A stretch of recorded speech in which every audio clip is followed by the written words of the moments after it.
Welcome to stage 3. This is the activities that we're going to start doing to get us back to activity, get us back to function, getting us back on the tennis court, on the golf course, whatever it is that you're looking to do. This is stage 3.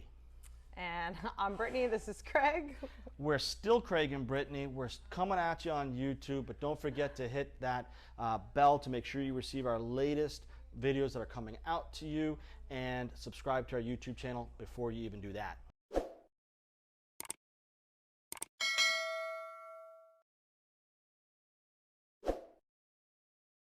So as we enter stage 3, we start returning back to our activity. We're going to take some of the stuff that we did in stage 2, progress it all the way through into stage 3, and then adding some stuff that will take you back into full function. And remember, these lines are very blurred. It's not you do stage 2 and then stage 3. Sometimes you might get a setback and create some aggravation and need to go back to stage 1. And we need to be very cognizant of that as we kind of go through this rehab process. So we've got a couple of tools that can be found in every day. This is a basic TheraBand, and we're going to do some external rotation that's going to work the eccentric stability that we did on with that pink bell coming up and down, helping coming up. We're going to do some external rotation with this band right here. So this is just the very, very beginning stuff here. Good stabilization. Brittany's going to talk us through it.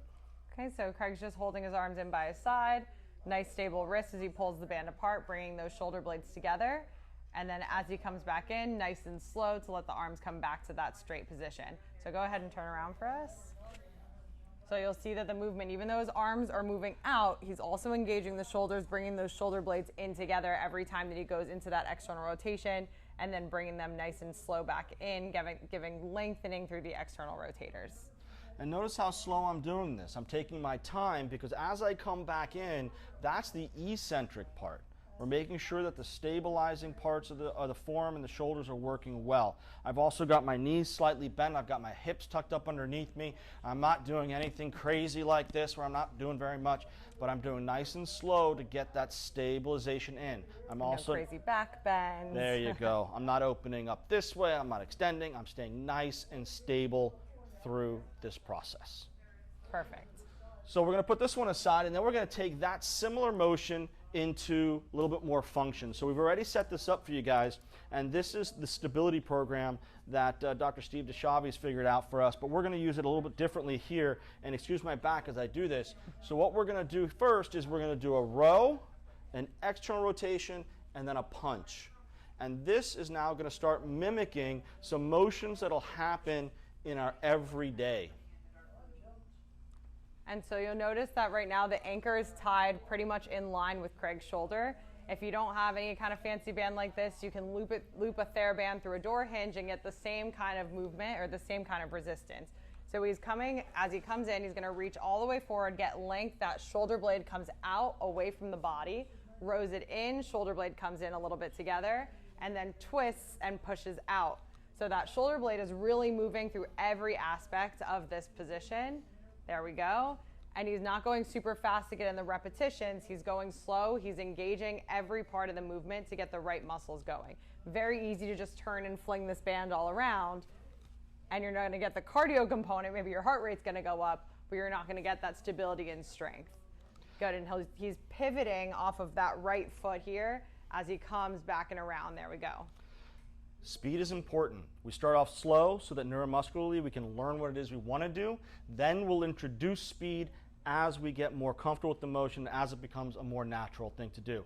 We can also do this the other way. So that was a little bit more of the posterior chain or the back end of everything. Now we're going to do the same kind of thing but reverse.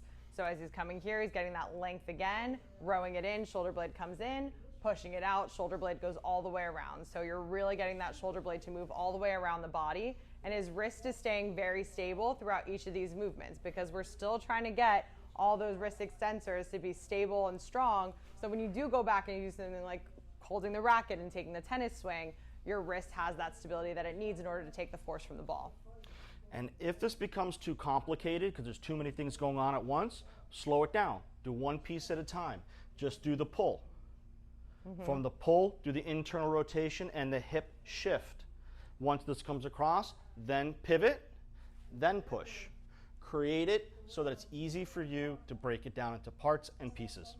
Exactly. Okay, and then we also have 2 bands set up here. If you had to do one at a time, you could always do one at a time, but this gives you the opportunity to just create a little bit of movement through the wrists, and you're also getting a little bit of that stability work, because right here, what's going on is he's keeping everything else in the chain engaged. Shoulders are staying nice and stable, hips are tucked underneath and belly button drawn into the spine, and now he's getting that slight movement or kind of a wobble movement into wrist flexion and extension on both sides. How's that feel, okay? It's very challenging. I'm going up and down. I'm a very light grip with my hands, and I'm allowing my wrists to flow into flexion and extension along with my shoulders and my shoulder blades. The key here is really keeping my pelvis and my belly tucked up underneath me. I can do up and down movements. I can do side to side movements. I can do circle movements. And it's very, very challenging, because if you do this for a period of time, it does work the cardiovascular system, which is the endurance part of a muscle over a period of time. And you're also getting that reverberation or kind of that vibration that you would get when you go and you swing the racket. Now you're getting that same kind of feedback, but in a much more controlled environment. So again, when you go out back onto the courts, your body's ready for it. Very challenging exercise right here. Okay, and then last thing we're gonna hit is an advanced kind of eccentric move from the phase 1 that we showed you, or phase 2 that we showed you. And Craig's got a nice long dowel over here. Anything that's longer on the other side, even something like a hammer would work in this case as well. But for this series, this doesn't have any weight on it, okay? So it's just, what, maybe a couple pounds in the whole stick? Yeah, right. And the position of where he's holding it is super important. So he's holding it closer to one end so that as the stick goes down and creates length, he's getting that eccentric movement, length through the tissue.